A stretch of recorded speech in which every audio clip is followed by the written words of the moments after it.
Good afternoon, everyone, and welcome to Seahawk Talk here on the Salve Athletics Network. I am your host, Andrew Pizzelli, coming to you live on Facebook, YouTube, and Periscope through Twitter. We are live every day, 3 to 4 p.m. on those platforms. Please jump in and join us in the chat room on all those platforms to talk to our guests, interact with us, the hosts, and the producers. We've got a great show for you lined up here today. We've got Pam Heroux, Jannelle Iaquinto, Bill Villareal, and Matt Heroux ready to join the program. Can't wait to get to them and to our producers. But first, as always, we want to remind you to keep your distance.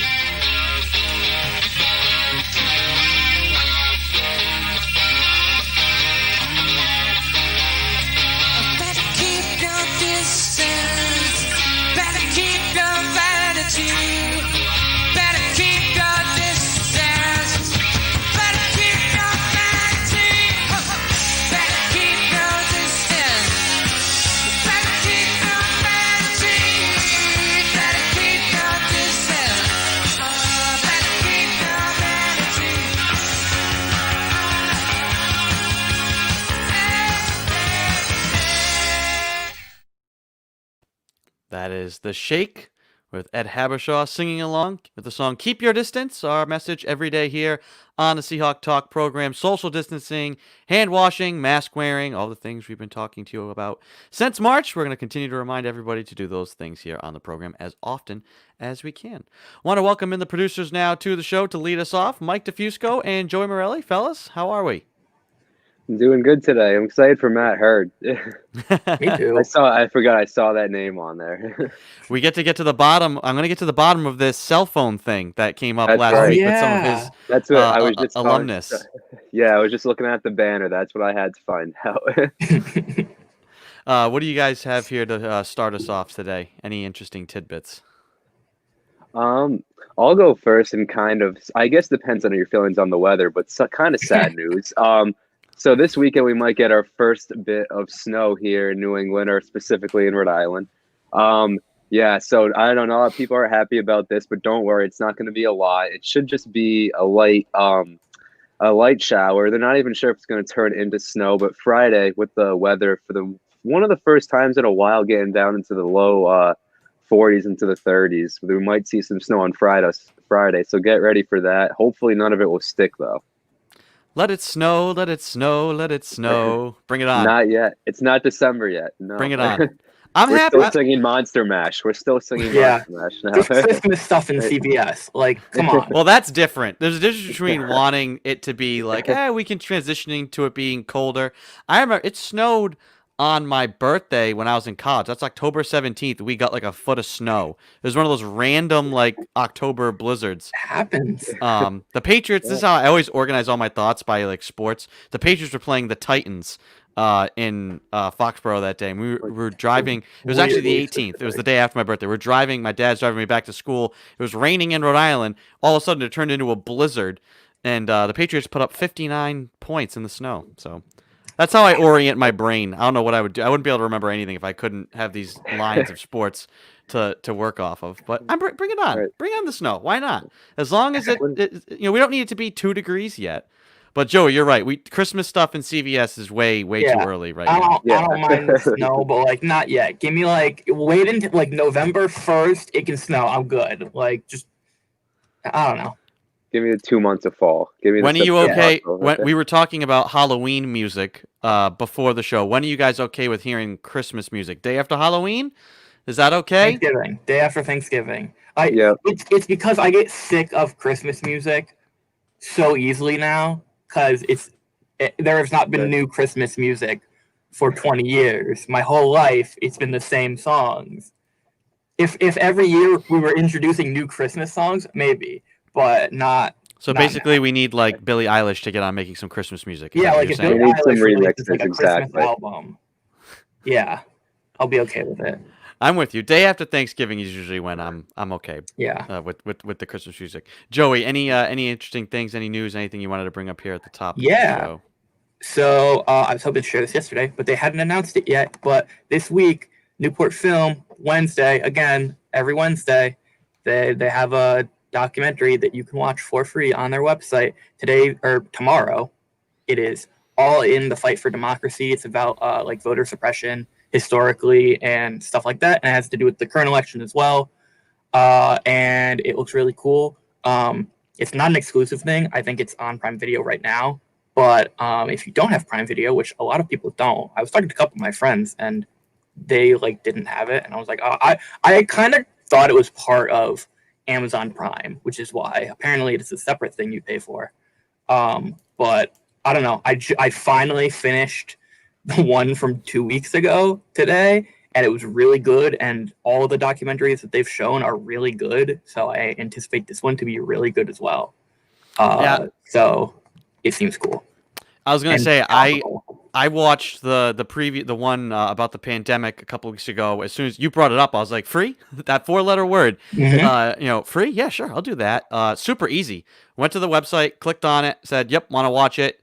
All I had to do was just sign up with an email, RSVP with an email, and they sent me a link, and I watched it. Easy peasy to stream. I casted it from the computer to our television, and got to watch it that way. I didn't get to watch last week's, but definitely going to check this one out. And that's cool too to know. I was going to ask. It says Amazon featured on there, so we do have Prime as well. So if I miss getting it for free, I guess I can always go get it through Prime. Yeah.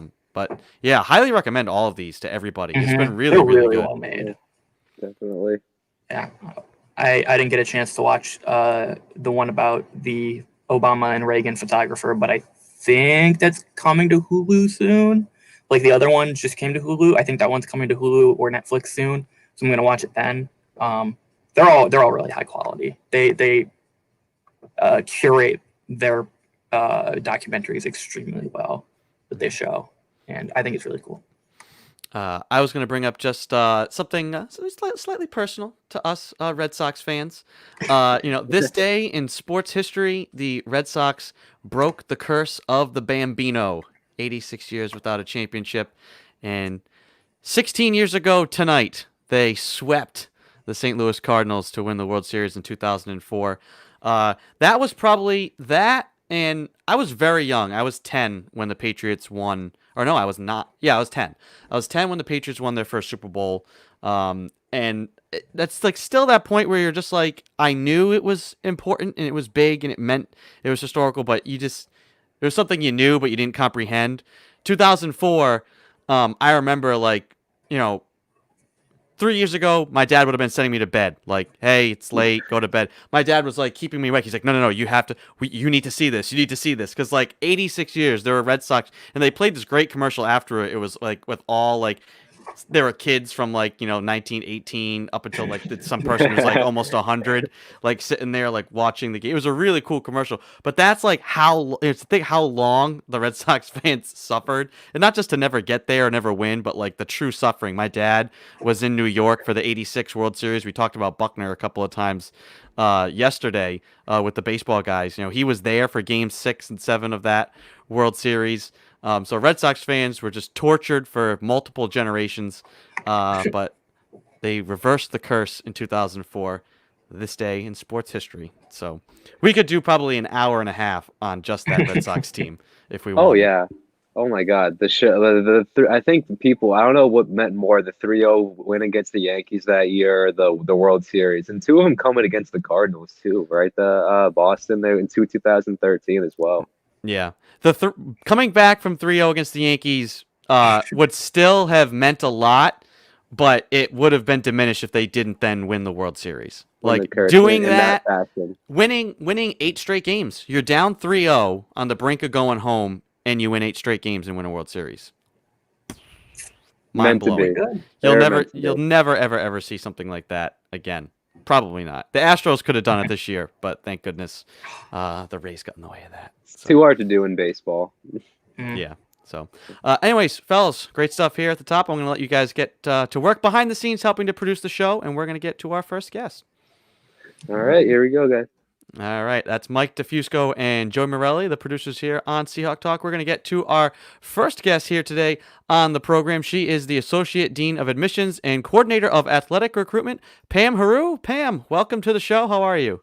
Hi, I'm great. How are you? Good. I wanted to start out. There's so much. We talked to Jim Fowler about admissions as well, and how basically there's no area of the world, or especially on a college campus, there's no area of work that hasn't been touched by the coronavirus. Everything had to be adjusted and changed and things like that. But there's some things I'm sure that were kind of hard things. There's deadlines. People have plans. There's some stuff like the train has to keep moving. For anybody listening right now that's interested in coming to Salve, what are those deadlines and decision dates and plans, and what are any potential students? What should they be looking out for? Maybe talk about that to start here. Yeah. We try to preface all of this that deadlines are meant not to create stress for our families. They're actually meant to alleviate it by giving our students options.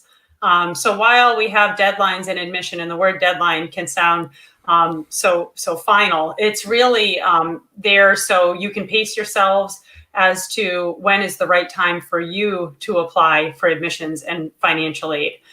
So the deadlines that we have coming up on Sunday, we have 2 decision plans available on Sunday: early action and early decision.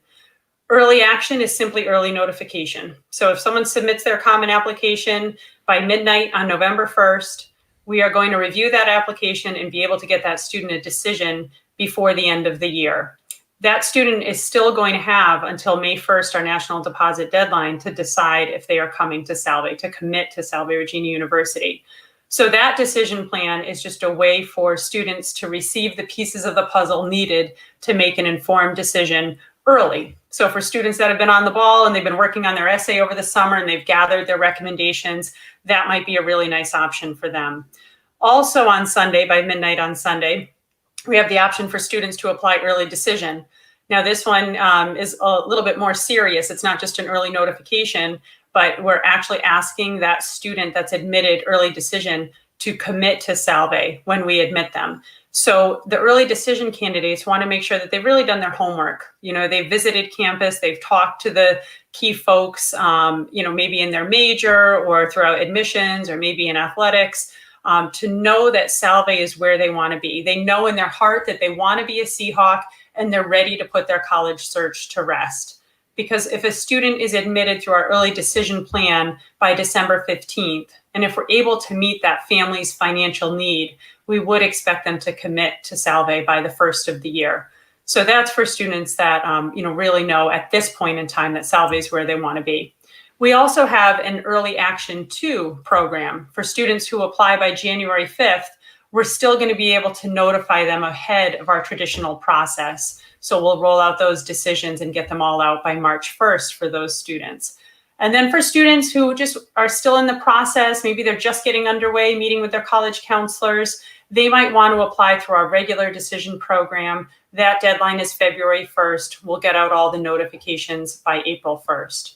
Whatever plan a student chooses, our admission standards do not change and our financial aid does not change. So there's no reason that a student should feel pressure to apply before they're ready.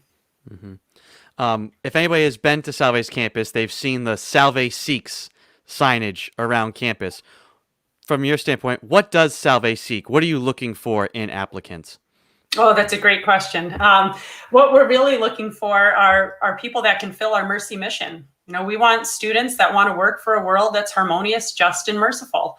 We want students that are inquisitive. We want students that are going to fit into our academic fabric, which means a student that sincerely wants to learn. Not just that student that's naturally bright and can do well on tests and get by, but that student that wants to connect with their peers, that wants to ask thoughtful questions, that's willing to share their opinions in class, even if it's not the popular opinion, that really wants to engage, not just in our school, but in our community. And I have to tell you, an essay gives us really good insight into that type of person. So it is the first thing that we read when we open up an application. We want to hear your story. We want to hear what makes you who you are and what your hopes and dreams and aspirations are, and if you can fit into that mercy mission. Mm-hmm. You mentioned financial aid a little bit there when talking about the deadline stuff. What are the merit awards that Salve offers to applicants? So while you're filling out your common application, there's nothing additional that a student would have to do in order to be considered for one of our merit awards. So our merit awards, we take a holistic approach. It's not just about a GPA and an SAT. We're looking at all of the components of that application, the items that you submit in the actual written common application, and then the items that happen around that. Maybe it's the fact that we've had a chance to have an interview or we met the student on a Zoom meeting. We're really looking at that whole picture. So we're assessing everything from your essay to your letters of recommendation that talk about your character, how you contribute to your school and community. We're looking at your special talents and your involvement in your school and community. We are, undoubtedly looking at your transcript to make sure that you will graduate from Salve. This whole process, it's not about admitting you to come to Salve. We could admit anyone to come. We need to admit students that are prepared to handle the rigor of the academic environment and that will successfully be able to walk across that stage in 4 years and receive your diploma from Dr. Armstrong. So we're looking for students that have that strong sequence of study in high school, the high-level courses, really have been committed to their academics.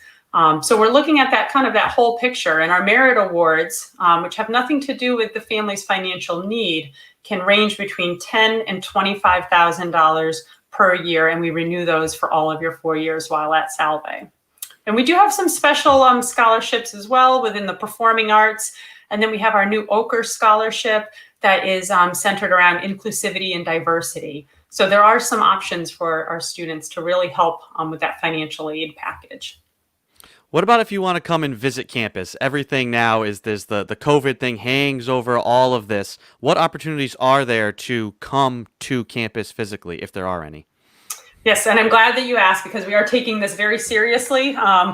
Salve's been doing well. It was such a treat after a long, lonely summer for the staff and faculty to have our students back, and we don't want to mess with that. So we are allowing visits for our families. You can come and you can take a campus tour in which you will be guided around our campus with one of our student ambassadors. All tours must be planned in advance, so you'll need to go to the website and register for that tour. And we are limiting each tour to 2 families. Now, a family might be yourself and your friend and maybe your sister that you've traveled with, but that family is that unit that you've come to campus with. And a family can be no more than 4, including yourself. And you will tour with one other family and a student ambassador.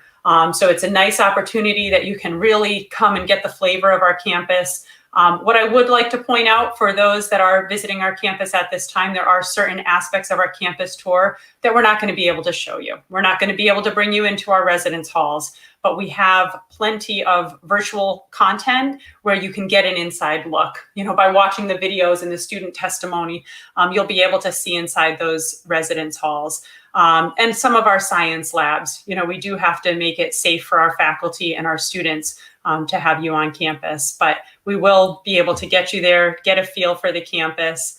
Important to note as you walk around and you're looking at our classrooms, many of our classrooms now are not typical Salve style. Salve likes to teach in a conversational style where our faculty can engage with our students and be able to see one another face to face. In our current state, you're going to see things a little different when you pass the classrooms, where every student will have their individual workspace. So it might look different than in recent years, but you're still going to get a good feel for our campus climate as you walk around. Mm-hmm. Now, is there an open house coming up? There sure is, and it's on Sunday. So you can eat all that candy on Saturday night, and then you can join us on Sunday for open house. And walk it off. Yes, exactly. During the open house, it's really what you want to get out of it as the student and the family. So we have live sessions where our faculty will be presenting on their academic areas of interest. We also have panels that you can join, student life panels. We have a great student athlete panel where you can hear from athletes representing different programs about their experience. And then we also have a lot of recorded content that will be available to you during that time. So you can just sit back and kind of click around and view what's of interest to you. But I would encourage anyone, go ahead and register for that so you can get access to the portal and check it out. We'd love to have you on Sunday. Do you think that developing better virtual solutions will be beneficial to Salve down the line, even in a post-COVID world, having more of these options refined and at your disposal? Andrew, absolutely. I have to say my day today has been pretty amazing. I woke up at 8 o'clock. I was meeting with a student from North Carolina. Then I was able to shift gears and do a high school visit, with someone here in Portsmouth, and then jump into another meeting. The access for students, that immediate access to information has been fantastic. And then I hopped off and I met with the swim team captains to help them, figure out their workout for tonight. So it really has shown us that there is a lot we can do, especially working with our distance markets. Mm-hmm. You mentioned the swim team there. That's going to be my last question for you. You've worked with them over the years. How did that involvement start, working with the club swim team? And how is that going right now? How's the team handling the COVID situation and everything else? Yeah, it actually started with one of our students. As you know, many of our clubs at Salve, they're student driven. So it takes the interest of a student to start a club. And Emily Barkin, 11 years ago, came up to me. She knew I had coached up at Boston University. And she said, "Hey, Pam, would you be interested in being our advisor if I start a swim club?" And that's all it took, the interest of herself and to gather some friends. And it took off from there. Now we have this, co-ed swim club. We have 2 seasons in the fall and the spring. They practice, they travel, they compete. It's been really great for our students. And this semester, we wanted to be able to give them something, but something that was safe. So they're practicing 1 night a week. They start at different ends of the pool. They never really match up with one another. So it really is a good workout for those starting in the deep end and always having to end up there. They never get to touch down for the full hour. But it's been a lot of fun, and they're just happy to connect with one another and just to be back and to have that. And it's a great stress relief for them. And we go after hours to the pool. So we're the only ones in the entire building. So it's been working out really well. Awesome. Pam, thank you so much for coming on today. Always great to hear about things happening elsewhere on campus, expanding. It's not just always about athletics, like it's the big Salve family. So thank you so much for coming on and joining the show here today. Thank you for having me. All right, take it easy now. That is Pam Heroux, Associate Dean of Admissions and Coordinator of Athletic Recruitment, joining us here on Seahawk Talk. We're going to go now to the head coach of our softball team, Jannelle Iaquinto. Jannelle, how are you doing? Hi, Andrew. Oh, wait. Sorry, I think I'm just technical. Can you hear me? Oh. Technical difficulties going on with Jannelle. So we're gonna give her a second to get back in here. If Pam's still on the call, Joey Morelli, our producer, had just she saw it. I was gonna say Joey offered. He works for Seahawk Radio and was offering, I guess, to lay down some Salve soundtrack throughout the course of the open house. So those two already got in touch. So they're gonna work that out. And we do have Jannelle back. So let's go ahead. Jannelle, can you hear me? Hi. Yeah. Sorry about that. All right. Do me the big favor of turning your phone the other way. There we go. There we go. Fill the frame. I'll get it 1 week. It is all good. Don't worry about it at all. Go ahead and give us the update with your team, how practice is going. I believe you guys finally, at long last, you got to have a scrimmage this weekend, right? How did that go? Yeah, it was pretty awesome. We set up a little bit more hype this week for the kids to try to make things more competitive and more game-like. So we set teams early in the week and told the kids well in advance what they were going to be doing. And we got out there, we had music going. They kind of came up with their own walk-up songs. The girls were coaching each other, and it was just a really cool way for them to play, really. And competitively, and it was just fun to be out there again in that environment. I said to you and Ed, the streaming, I ended up figuring it out with the help of some of my student athletes. We got it on Instagram Live, which was, I guess, a little new for me, but the parents loved it. They were able to, comment, and we had the play-by-plays going. I don't know how well I did, but it was fun just to get people involved and kind of have some virtual fans at the game. I was gonna ask. I heard you dabble into the play-by-play. How did you feel that went? And where can we get a copy of this video? Is this archived? I tried to go back and find it. I couldn't. Did you wipe it off the face of the earth? I didn't even know you could save it. One of the girls asked me, "Oh, Coach, did you save it?" And I was like, "What do you mean? I just ended it." So we're gonna do it. We're gonna do it again next weekend, and okay. I will try to get back on there. So you might need to give me some tips beforehand. But yeah, it was really exciting. And we had a bottom of the 7th, typical Salve walk-off fashion. for our scrimmage, and it was just an exciting day. It was an exciting day. Was it Matty Machado inside the park home run? It was close because we didn't have the fence up. It was close. A little play at the plate though, and ended up losing, 4-3. Won our blue team, I think, lost 4-3. But yeah, it was really, really fun and just something different for us to do this time. And I think we're all just we're looking for something new. We're looking for something exciting, and it was just different. So really worked really well. I know other teams are trying to do similar things, and for us, the more game like we did have Coach Gil Martin made an appearance, and some of his commentary, I'm sure you can imagine, was on point as always. But yeah, it was a good day. It was a good day. As I say, I can see the excitement on your face talking about it. I know your team was really excited to be out there on the field. Yeah. What is the benefit mentally for the team, for the players to play like that? It has to be tremendous, right? Yeah, I think we've had so much time off, and even in the spring, what I try to remind people is some of the returners almost haven't played in 2 years.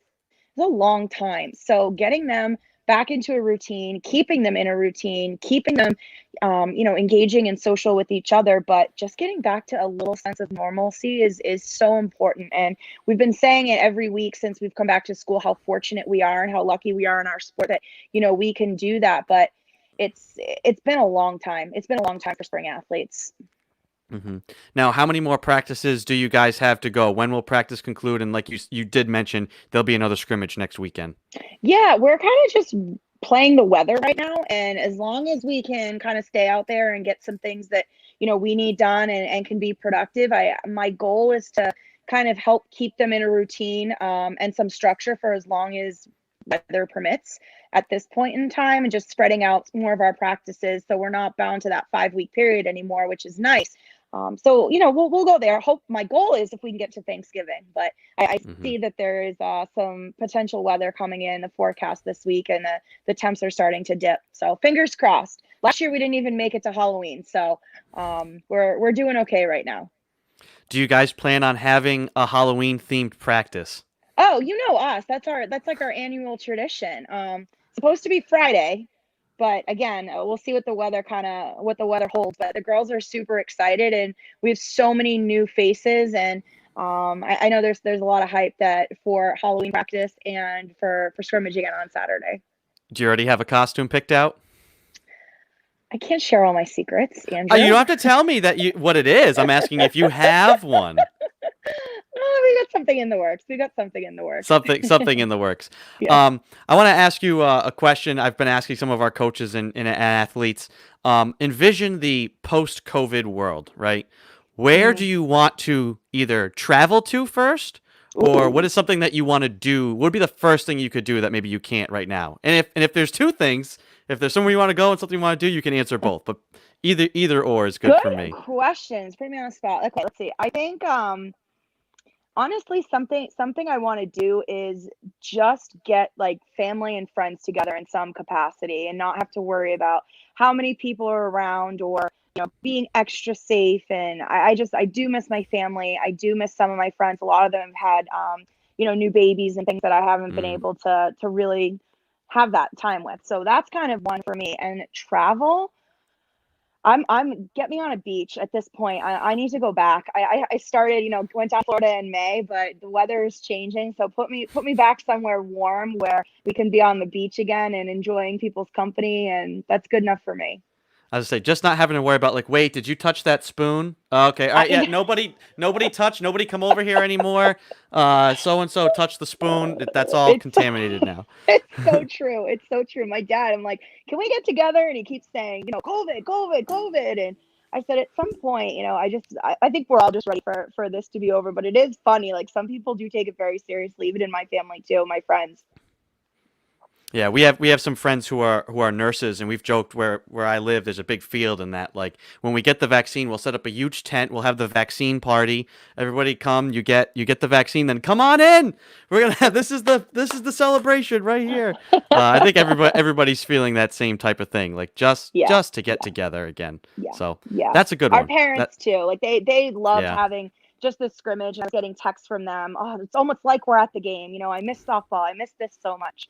But yeah, we'll have to maybe get you down there, Andrew, or well, I don't know. I'm getting really good. So We'll figure out a way. Usually Sunday mornings are tough for me, but we can figure it out. We have the technology, right? we We'll have the figure it out. technology. I am learning. So we got the iPad set up, and it looked like Coach Sorella's practiced a little bit. Got all of our little iPods and our iPads going for different things. It's been great. We're working outside of our comfort zone, but in a really positive way for the kids. So exciting. So Saturday, okay. Tune in Saturday. All right, awesome. Jannelle, great to see you. Thank you so much for coming on, and good luck with the rest of the week with practice and everything else. Thanks, Andrew. All right, take it easy now. That is Jannelle Iaquinto, the head coach of our softball team. We're going to go now to the head coach of our women's lacrosse team and assistant athletic director, Bill Villareal. Bill, how are we doing? How you doing, Andrew? Nice seeing you. Good. Give me the update. How exciting has practice been? Well, I love being out on the field naturally, and it's fun having the girls able to go out there and practice all their skill works and their basic skills. But now we went into phase 2, so that's new for us. So now we can up the ante a little bit and start creating more specific drill sets for offense, defense positioning, that sort of thing. We're trying to work our way so that we can get into the contact situation, but we have to do these things first in order to move to the next phase. Mm-hmm. Who has, in whatever capacity they can stand out, who has stood out the most to you early on here in practice? Well, it's hard to tell right now off the bat being specifics, but it's just nice to see where certain folks are moving up to the spots that we've now vacated. For example, we had like 10 graduating seniors last year, so one came back, but now it's a lot of room to fill those spots.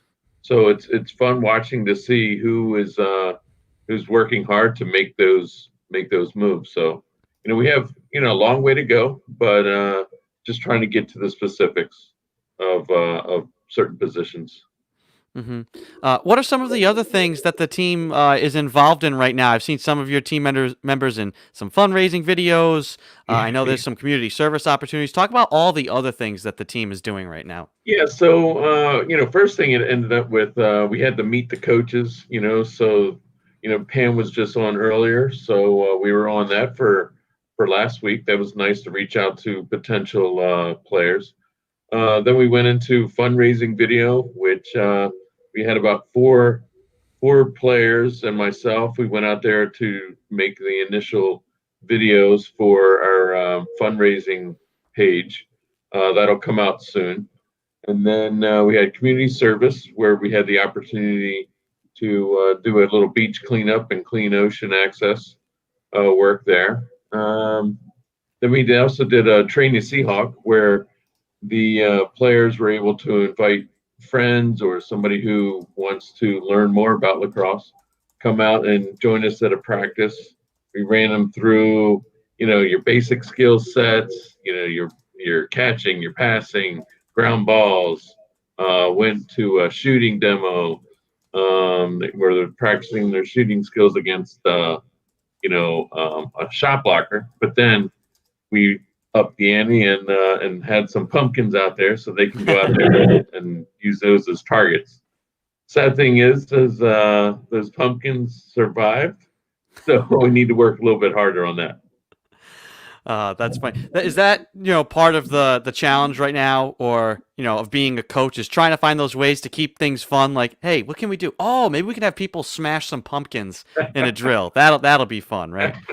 Well, that's always fun, but at this stage, it's like I tell them, you should be in competition with yourself to always improve your own skill sets. Somebody out there is always working harder. So, if you want to up your skill set levels, then you have to practice a little bit more. And sometimes that involves competing with yourself. So it's not always what do I need to be provided to the individual to do it. They should be finding that internal drive to get better. Yeah. When do you guys reach the next phase? And does it help to have the objectives which you can keep the team focused because hey, we're focused. This is what we're going to do next. We have something tangible to work towards. That has to help, right? Well, it does help in a way, but for me, I go week by week. I mean, I know what my end goal is. My end goal is actually to get ourselves ready for the spring. But in order to get that, we have to be able to do things well so we can actually complete a full week, maybe a full couple weeks. So there's things that we just need to keep practicing on so that we can be continually playing out on the field. I know you're a student of the game. How much do you tell stories to your team, whether from your playing career or other things? And have some of your seniors, and I'd say obviously when you had Maddie on the team, does she roll her eyes like, oh God, he's going to tell that story about that game versus Maryland again? Like how often No. have the stories been, do your seniors start to like, oh God, here comes that story about that time? So, No, I'm kind of like that all the time. I mean, I'm very passionate about the game. I love the sport. It's given me so many opportunities. And I just want, the kids to keep practicing as best as they can so that they can provide, themselves with satisfaction of being able to say, hey, I did very well as a college player. And who knows, maybe some of them move on and play professionally. That's hit or miss. But, as long as they want to go out, leave this game knowing that they've tried their heart out for those 4 years, that's more what I'm concerned about. Mm-hmm. I can definitely tell stories if I need to regarding why I got to a certain point. But I think internally they just have to keep driving themselves so that they become a great player in their own head, in their own minds, so that they can leave the sport and have nothing to be ashamed of. Mm-hmm. In your eyes, what's the most important attribute you look for in a player? Just commitment to themselves, because like I said before, when I played at Navy, our theme was commitment makes a difference. And really what that means was you got to be committed to yourself, in the classroom so that you can make it to the field. When you make it to the field, then you can become a better player as an individual, and then you can still drive as a team. So, there's a lot of commitment areas in there that you have to do to become a great player. It's just improving your own skill sets versus what can I do to help this team to be the best we can, and then we just move on from there. Bill, I think I might print that out and hang that on a wall. Commitment makes a difference. I think that's a mentality that can extend beyond the playing field, right? That extends to everything. Yeah, well, look, I mean, it was that when I was at the academy and as a player, and we made it pretty far up in the national rankings. So I know what it takes to get to that point. It's internally, how are you going to drive yourself to get to that point?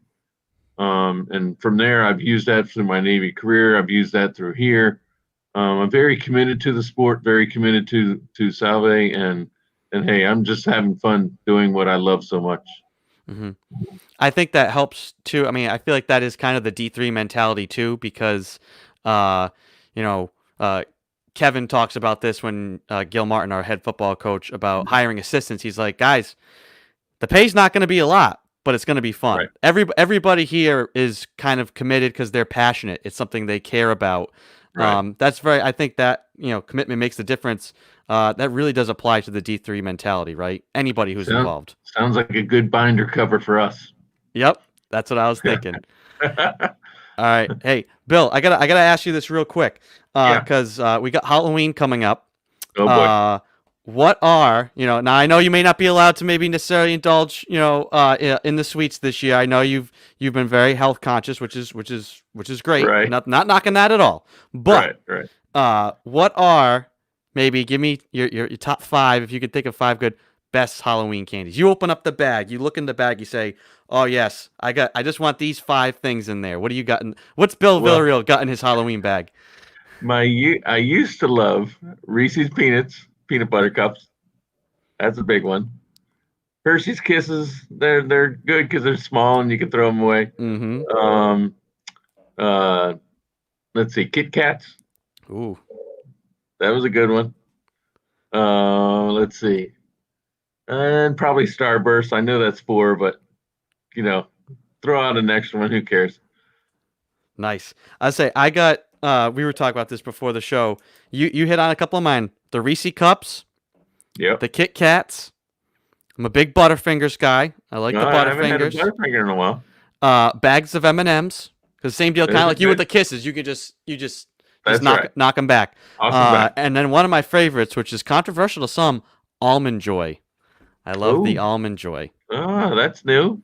So That's the coconut, the coconut gets me. So anyway, Bill, I'm gonna let you go. Great to see you. I can tell you're so excited about everything that's going on. I know your team is just as excited too, and can't wait to hear more about it next week. Just love being out there. Awesome. All right, take it easy now. All right, thanks. You too, bud. Thank you. All right, that's Bill Villareal, Assistant Athletic Director and the head coach of our women's lacrosse team. We're going to go now to the head coach of our women's track and field team and our equipment manager here at South Virginia, Matt Heroux. Welcome to the program. How are we? As always, Andrew, we're fantastic. All right, Matt, I just want to clear something up with you for the listening audience. We were Yes. speaking with some of your alumnus last week, and Yes. they said, Matt texted me the other day, and I nearly fell out of my chair. I said, Matt Heroux has a cell phone? I was worried for you, Andrew. Let's and this was update from last week. Matt Heroux has a cell phone. Let's set the record straight. Do you have a cell phone? The answer to that question, which I know lots of people are interested in, is no. No cell phone. I was actually using the texting ability of our recruiting platform. Just because I am a digital maven. As I say, at this point, is it like a matter of pride? Is it almost out of spite because it gets everybody out like that? You don't have a cell phone. Like everybody wants me to have a cell phone. I'm just not going to have a cell phone. Yes. Well, there is some of that. I mean, politicians get crucified for flip-flopping, and of course there are flip-flop phones, I guess. But no, it just I tell you. The internet and social media seem to me to be such a cesspit that I'd rather just have nothing to do with it. And I will admit that probably makes it difficult for people to contact me, and certainly makes it difficult for me to interface with them. But I think I'm fine. As long as you don't move, Matt, my carrier pigeon will still be able to find you. So Excellent. Now on maybe the more serious topics. Well, I got to tell you one thing, Andrew. Like yesterday, I forgot my lunch. So for the first time this year, I went to Miley. Ooh. And I had to ask directions on how to do everything, and I got what I wanted. And I did find it difficult to get back to the office, juggling an entree, some soup, and a cup of soda, plus a straw, plus a spoon, and try to maneuver the swipe to get into the. But after that, I think I'll just not forget my lunch. And without you, Andrew, talk to, what's the point? I know lunch. It feels like I was actually just happened to be looking back through a friend of mine. We do a podcast together, and I just happened to be going back out of curiosity and looking at some of our older shows, and we did a show together basically right before the pandemic shut everything down, and hearing us talk about things, how strange it is to hear about what's happening in Italy and China, and they're locked down. They're telling people not to leave their homes. What are they going to do for food? They're just going to order like delivery for weeks at a time? How are they going to get their groceries? Little did we know a week from then would be us living that same thing. The idea of going to lunch and, here's people without masks all gathered together. Here's people without masks serving me my food, us standing over the food and handing it up, sitting, me, you, Ed, Craig, Bill, all jammed. No, hey, Dave, come here, come in, join the table, this room, all sitting 2 inches. It seems like a dream, that was, But that was Absolutely. the way the world was. Now You we know- look at that. I watch TV shows and like my brain goes like, what are they doing? How they? Oh, that's right. It's a TV show. This was filmed like 4 years ago. Obviously social distancing wasn't a thing, but it's like so ingrained now that everybody just you look at. It's like something you feel like you're going to read in the history book. Yeah. That far, that it seems like that far long ago. Yeah. To some track specifics. Living in this era of coronavirus and COVID-19, what does track look like? What a great question. And I know I gave it to you, so it's got to be a great question. But we look forward because people ask me, Matt, are we going to have a season? And who the heck knows? But I do think no matter what sport it is, with perhaps some exceptions, I think there are ways to make it work if you want to make it work. So, but I went to a track meet, high school track meet in the beginning of August. It was sponsored by USA Track and Field, which means that you have to go by all of their safety procedures and protocols. The throws were easy because the athlete just threw their implement and they went off and gotten it, even though from what we know now, surface transmission is one of the least likeliest ways, I think, to contract the virus. But again, these protocols were made in April and May when we didn't know a lot. Then the next day we got to the jumps, and Andrew, you jumped 4 times, and then they came and they sprayed the sand. They disinfected the sand. And this was stuff you had turned over, after and raked after every jump. But it was like they have to demonstrate they're doing something with every single venue. Yeah. And you had, and the same thing almost with the vertical jump. So the high jump and the pole vault, you jumped 4 times. Didn't matter what height, didn't matter if you missed 3 times. And they went and they sprayed the pit. And this pit, if you ever seen it, it's really big mesh. And, so they sprayed all that, and then the next guy would jump. And the sprints were, they were okay. They had a lane in between each one. So an 8-lane track, you could run 4 people at a time. That wasn't that big a deal.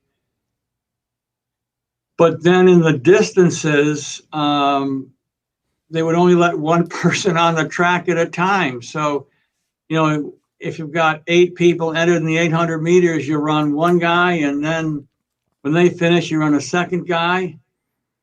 And with 800 meters, again, it's only half a mile, so that's not too much. But they were talking about having had 8 or 9 3,000 meter runners. So a guy runs almost 2 miles, and then the second guy runs 2 miles, and then it's like they would have been there until nightfall. Yeah. So they finally said, well, we'll get 2 guys on the track. 1 guy runs 800 meters, and when he hits the other side of the track, then the next guy goes. But I'm just hoping that by the spring, I think we will know enough about the virus to be able to run a track meet that looks like a track meet. I'd say like a track meet. What about relay racing? I mean, does the baton just come with hand sanitizer in it? So after you hand it off, you rub the hands? Well, listen, I will tell you, I watched a webinar on how to run a national track and field meet, and they did things like they got the sprayer and they sprayed the starting line so that when people put their hand down on the line for sprints, they wouldn't get infected. Mm-hmm. But yeah, you could sanitize your hands and then put your hands down there without any problem. But then then you have to sanitize your hands, and then you have to they have to spray the baton itself, so that and the athletes who are in the exchange zone would be social distanced around the turn, around the zone, and then when they heard the whistle for the start of the event, then they go into their lanes and get their marks and everything else. But God bless me. It's just, again, they were using the protocols that they had at the time because people didn't know, what the virus was really like. And I'm not in any way, shape, or form saying that you should make light of it. Don't get me wrong, but I'm just hoping that we get to the spring, the sport will look something like what we're used to. Given all the protocols and maybe the mental fatigue and the wear that could have, do you think there'll be any records set this year, or is it just going to be we're just trying to get through a season? Well, you mean on our team? I guess just in generally, will you see performances maybe on, hey, somebody wins an event, but that time matched up with times from, say, the year before would have been like 9th place, but because of that numbers are going to maybe look worse relatively because of all this stuff. Of course, if you have to wear a mask, then almost everything you do might have to have an asterisk next to it. I suspect not, because it looks to me as if the competitions are going to be a lot smaller. Mm-hmm. For instance, we were just on an executive committee meeting of our New England Division III Association, and in some conferences, your team can only come on campus to compete against the host team if they have the same testing regimens that the host does. There are also some limitations as far as how long you can go on a bus ride. So there are those, and people within a conference are more likely to have similar testing regimens. So we may be just competing against other Commonwealth Coast Conference schools. The difficulty there will be trying to find enough competition venues. Some of our teams, like us, train on high school tracks. So whether the high schools will allow them to host a meet, it's all to be determined. And certainly the good performances typically come when there's a lot on the line. So maybe when we get to our conference meet, we'll see something.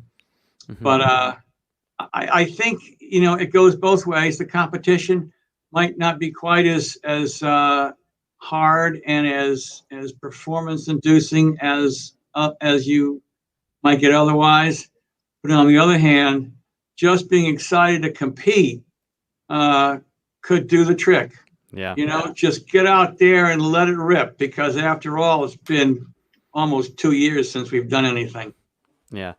You did mention in our pre-show questionnaire something about a new Guinness World Record. What does that pertain to? Well, so I've done some further research, Andrew, and it turns out not to be a Guinness World Record, but it is a world record. It is the Blue Jean Mile record. And the reason why it resonates with me is because the guy who has done it is a guy named Johnny Gregoric, and his parents live in Seahawk, Mass. I coached with his mother, Chris, who was a 2:0. There we go. Who was a 2:08. 2:06 miler, half miler at Georgetown, and his father John was on the U.S. Olympic team in the steeplechase that did not go to. Andrew, you are amazing with those fingers. Who did not go to Moscow for the Olympic Games, but yeah. So it's the Blue Jean Mile, and apparently there are some rules. It has to be actual blue jean material. You can't have any spandex or anything in it. Although I don't think that there are any requirements, like you could wear skinny jeans, maybe farmer jeans, although maybe the bib on the overalls probably isn't something that you want to include. I was just going to say. Yeah. But he ran a 4:06.25. The other record was made in 2017. By a guy who ran 4:11. And Johnny Gagoric himself has run a 3:52 mile, so he's a sub 4-minute miler. He's pretty darn good. He's got his mother and father's genes. That's GENES, not JEANS. Matt, the last time I ran a mile in jeans, it was because I was late to school. I missed the bus. I definitely didn't. I don't even think in my best of days I would have been capable of running it in 4 minutes and 6 seconds. That is beyond impressive. It is, and he only had, and this is almost alone. He had a pacer, who took him through 1,000 yards, and then he ran the rest way himself. But this is not in a race or anything like that. This is just two guys on a track. He was raising some money for the National Alliance on Mental Illness because his brother had some mental illness. Raised $30,000. But yeah, it's got a world record. Hey, it's a record. That's unbelievable. That is cool. And not one perhaps that's on the tops of people's minds, so it might hold it for a while. Well, it fits in with a discussion that we're going to have later on this week on the show. I got this calendar for my birthday, Obscure Sports. Gene running wasn't on the back, but we do have jousting, toe wrestling, cheese rolling, lawnmower racing, and extreme ironing. All of which we can get into later on this week of the Seahawk Talk program. But I should contact the makers of Willow Creek Press. I'll give them an email and say, listen, Gene running, that should be this. My boy Johnny's going to be in your next calendar. Darn right. Matt, I wanted to get your thoughts. Lastly, unfortunately, you're a New York Giants fan, but you make up for it by being a Boston Red Sox fan and a Celtic and a Bruin fan. Yes. 16 years ago today, the Red Sox reversed the curse. They, after being down 3-0 to the Yankees, they win that series in 7 games, and then they sweep the St. Louis Cardinals 16 years ago tonight. Any thoughts or memories as a Red Sox fan from that 2004 championship team, and maybe what that meant? Well, my father grew up was a Yankee fan. He grew up in New Jersey, and of course there were no Mets, so it was all the Yankees, and they were winning everything anyway. And then they moved to Vermont, and then we had to bring them down to Rhode Island because they had health issues. And he became a Red Sox fan because that's all it was on the television. So we got a convert. And my father went back to Babe Ruth and Lou Gehrig, Joe DiMaggio, but he died before he could see the Red Sox winning the World Series. So that is one thing. But I will say the whatever the series was before that is one of the only 2 times I've ever yelled at the television was when Grady Little sent Pedro Martinez out, for the 8th inning or something like that after he'd thrown his 90 pitches. And I was screaming at Grady Little. I said, "What the heck are you doing, you moron?" And didn't help. Yeah. Well, people forget too, that was the year before when the Sox collapsed in the 7th game against the Yankees in 2003. But Tito Francona threw Pedro out there in Game 7 against the Yankees. Now, they had like a 1,000,000-run lead, but it was like he was trying to pay homage to that, let him make up for it. And I think even Pedro at the time was saying, "What are you doing to me, man? No, I don't need this. It's fine. Let's win the game." Matt, like you said, lunch was not the same today. Lunch continues to not be the same. I miss these conversations, but I look forward to having them with you each and every week. Thank you so much for coming on his week and supplying me with something. Blue Jean running. Never knew about that. Yes. Something new every day. It's a great thing about track and field. It just can go anywhere, All right. Matt, enjoy the rest of the week, Halloween weekend, and we'll talk to you next week. Yes. All right. Looking forward to it, Andrew. That is Matt Hurd, the head coach of our women's track and field team and equipment manager here at Salve Regina. We're going to go ahead and bring in the producers here, Joey Morelli and Mike DeFusco. Let's bring them on back. Fellas, as we wind things down here, what are your thoughts from our guests here today? I just love the part with Bill Villareal and the commitment makes a difference. I just had to say that's a great point about D3 sports, because that's like really all it is. Like, this is all for fun. Like, we do this because we love it, not because we're getting paid or anything. So I just wanted to mention that part really quick. Yeah. Coach Villareal comes in every week, and he always has like at least like one like quote like that you gotta like put on your wall. Like, we should compile like all the wise words he said. I wrote it down and double underlined it. I was like, commitment makes a difference. Well, saving that one. Yep. He's got something like that every week, like every time. Clips in that. Yeah. All right. Awesome. So we were all in agreement. We all had the same thing that stuck out, and also the blue jean running thing. I think this requires some further investigation.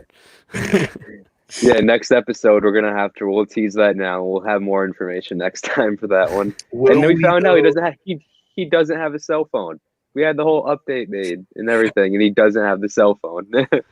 Yeah, he emailed me after last week's show because he went back and watched his appearance from his former athletes, and he messaged me through Outlook and said, sorry to disappoint everybody. He included his alumni in there, but I don't in fact have a cell phone. I was just using the text feature in Front Rush. I was like, oh man. I was like, we got to set the record straight then next week, Matt. We'll set the record straight. All right, fellas, great show today. Looking forward to tomorrow. And inching closer. So great work today, as always, and we'll speak to you again tomorrow. All right, see you guys tomorrow. See ya. All right, that's Joey Morelli and Mike DeFusco. Big special thanks to our guests here today. We had Pam Heroux, Jannelle Iaquinto, head coach Bill Villareal, and Matt Hurd there at the end. Love speaking to them. We've got a great show for you lined up tomorrow as well. Can't wait for that. We are live every day, 3 to 4 p.m. here on the Salve Athletics Network, live on Facebook, YouTube, and Periscope through Twitter. You can go back if you like, follow, and subscribe on all those platforms. You can go back and rewatch any episode of the show. You can also subscribe to the Seahawk Talk podcast, where we take the audio from every show, put it online, and you guys can take Seahawk Talk on the go so that you can never miss an episode of the show. Well, that'll do it for us here today. Remember to tune in tomorrow at 3 o'clock for another edition of Seahawk Talk. Until then, I am Andrew Pizzelli. Have a good afternoon, everyone.